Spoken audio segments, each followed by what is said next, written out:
Well, hey crafty friends, it's Hiedi Scott with DiyDreaming, and on this video tutorial we're going to make a couple of planting or gardening themed projects, and we're going to use a color of paint from Waverly that I don't know if I've ever used it before, but I love it. It is called Celery. So this is just some paint that you can pick up at Walmart, and I usually use Scallion, which is a great color too. But for these projects today, I looked in my drawer and this is what I grabbed. And it's really nice. So this is called Celery. We're going to be using some of these 12 by 12 canvases that I picked up at Hobby Lobby. They were 7 of them for $12.99 or something. And they're really nice. And then we're going to use a sponge, a kitchen Scrubby sponge, and I have a couple of gardening themed designs that we're going to be using. So as you are hopping on, say hello, let me know where you're watching from, feel free to sprinkle, all that good stuff. Okay, so this morning I have been preparing, and I put 2 coats of this paint, this Celery Waverly, on my canvas, on both of them actually. Okay, so this is just 2 coats. It probably could have used a third, but it's fine. Yeah, and I toyed with the idea of doing either polka dots or stripes.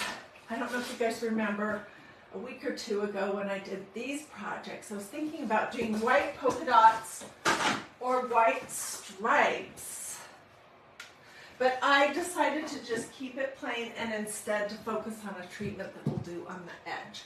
So that's what we're going to be doing. As you're hopping on, say hello, let me know where you're watching from, feel free to sprinkle, all that good stuff. Okay, first design we're going to use is this one. And it says plant, smiles, grow, laughter, harvest, love. And I love the design of this stencil. I love these stylized looking potted plants.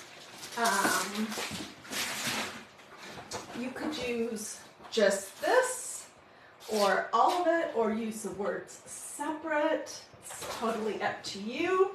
So this is a brand new stencil, which means it's probably very sticky, and I'm going to fuzz it a little bit.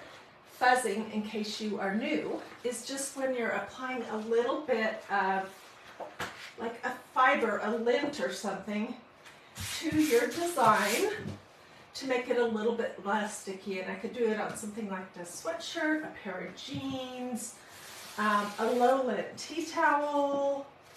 This right here is called a tacky towel. This side is for fuzzing, and that side is for patting your stencils dry. It's really handy. I have 2 of them.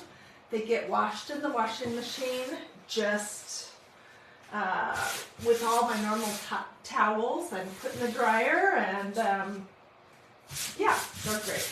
Okay, so I have just fuzzed this, and we'll start. What did I want to start with? I'll start with this one right here.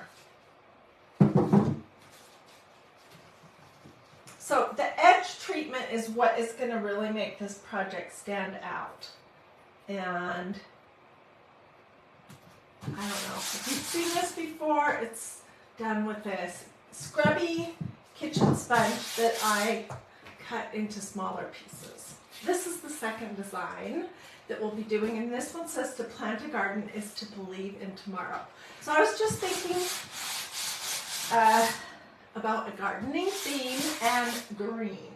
Okay, and I am going to be completely boring and use white chalk paste from MagnoliaDIY.com.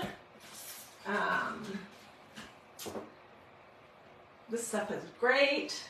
I'm just going to put a couple blobs on here. I'm sure this is way too much, but I can put back whatever I don't use.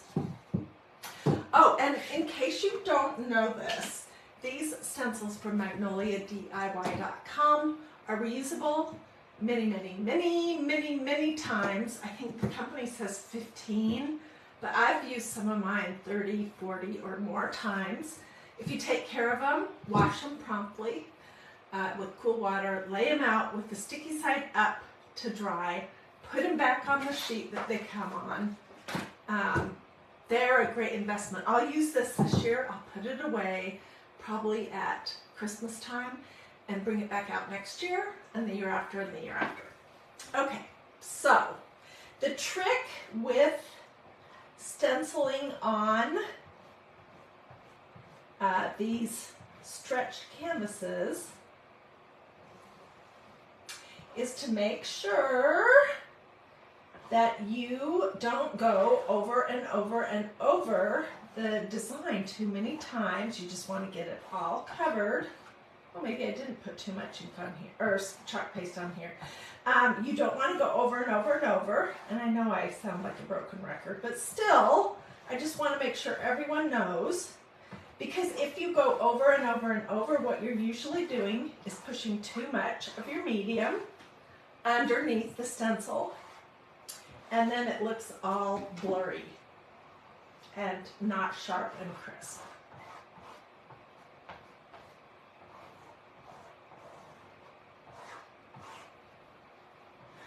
Okay, so I'm just looking to see, do I have any big blobs that I need to pull up? I'm just going to set this right here because we'll use it in just a second for the second project. This is what it looks like. I'm going to do this design. Oh, this is awesome, you guys. Oh my gosh. Sometimes the simplest stencils are the best. Oh, it's awesome. Okay, let me throw this in my tub of water over here. I'm just pushing it under the water until I can get out to the kitchen to clean it off. Look how awesome that looks. Plant smiles, grow laughter, harvest love. Okay, so let's set this aside for just a moment, and we'll do the second one, and then we'll come back and I'll show you this really cool treatment that you can do on the edges. All right, this design I have used quite a few times. In fact, oh no, it's a different one. Yeah, I have a project that I'm working on with this as well, but I won't show you that right now. I am going to fuzz it once or twice because it is still pretty new. And I don't want to stretch my stencil or pull up the paint that I put on this canvas or anything like that. So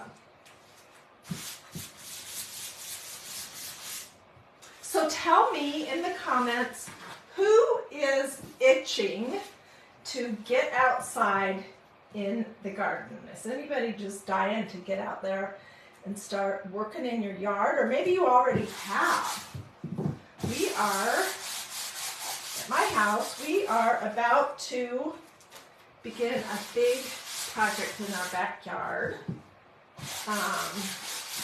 to replace some of the shrubs and things that have seen way better days, and to change our bed lines a little bit. And it's going to start tomorrow, so I am thinking about this. I'm super excited and ready to get outside. Okay, I just put 2 big blobs on here.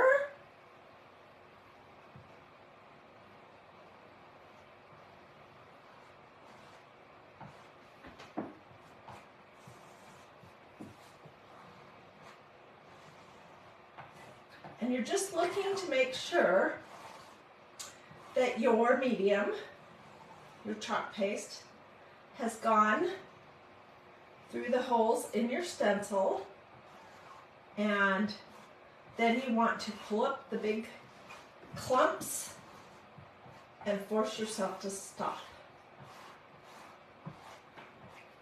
Okay, I'm putting all of this back in my little pot.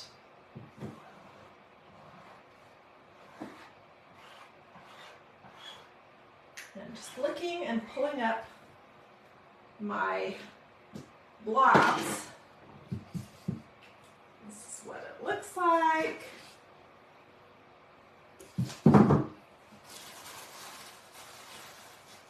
This is such a pretty design. Oh my goodness. Okay, and I see one little teeny spot.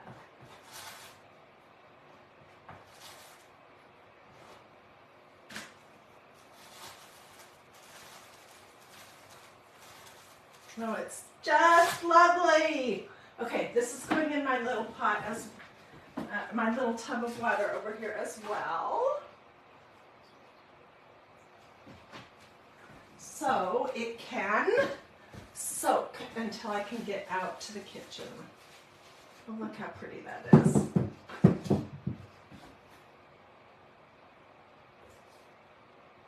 Okay, let's do our fun little enhancement, and let's start with this one, and I'm going to be just really careful that I don't mess it up. Okay, I could use one of these palette knives. This is a plastic palette knife from Dollar Tree, but lately I have been enjoying using a kitchen scrubby sponge much more. So we're going to use that same white chalk paste, and this is a part of a larger sponge from my kitchen drawer that I just can cut into small pieces. You don't want to get it wet. You want it to be still kind of stiff, and it's going to grab on different parts of the stretch canvas. This works great with this kind of a stretch canvas because they're bumpy. So just stir my chalk paste, put some on a paper plate, and I'm gonna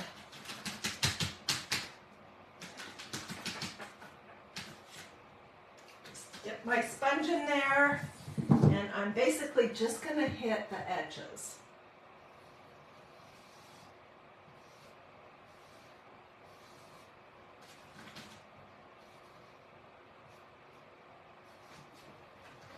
See how that goes on unevenly?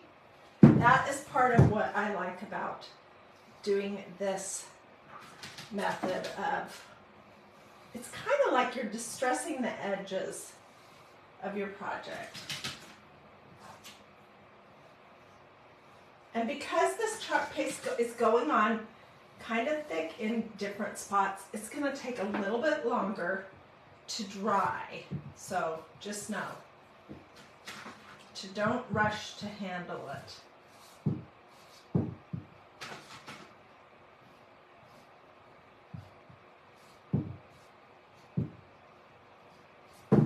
a little bit on the corners. You can also distress all the edges if you want, but I'm going to opt to go with this. Does not look great? Okay, so there's one, and here is the second one.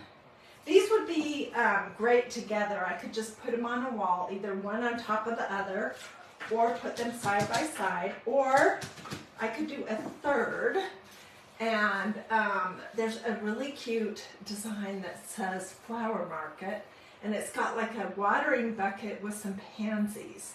That would be cute too. There's a lot of different gardening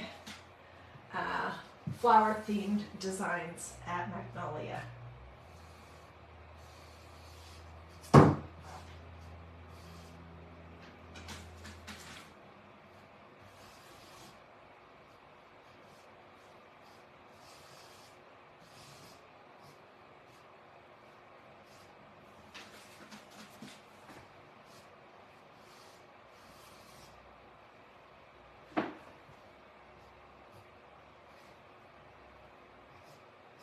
And I'll usually put my first layer on, and then I'll let that dry and look at it and see what, do I need to add any more? I do want it to look very kind of uneven, so here's the second one. What do you guys think? Super, super, super, super simple. I mean, almost so simple I'm embarrassed to even show you. But sometimes super simple is really nice. And if you're like me and you have a very short attention span, which that's kind of embarrassing to say, but I do, then these quick and easy projects are awesome. Anyways, I will get pictures. I see someone did some stars. Thank you so much. I appreciate that. If you liked this quick and easy project with a gardening theme and celery Waverly paint as our background with white chalk paste, do a this, or say something to me in the comments. Sprinkle, sprinkle. Let me know if you have questions. If you would like my supply list, in case you're not going to be able to remember what color this is, or where I got the canvases, or what the names of the stencil designs are, or any of that, just say supplies. Also, if you missed the beginning and you want to see the replay from the beginning, so you don't have to go hunt it down, you can just tap a button and it'll take you straight to the beginning of this video. Let me know that too, and I'll be glad to get that for you. Anyways, hope that you have a blessed and wonderful rest of your day. And I will see you guys very soon, tomorrow. Okay.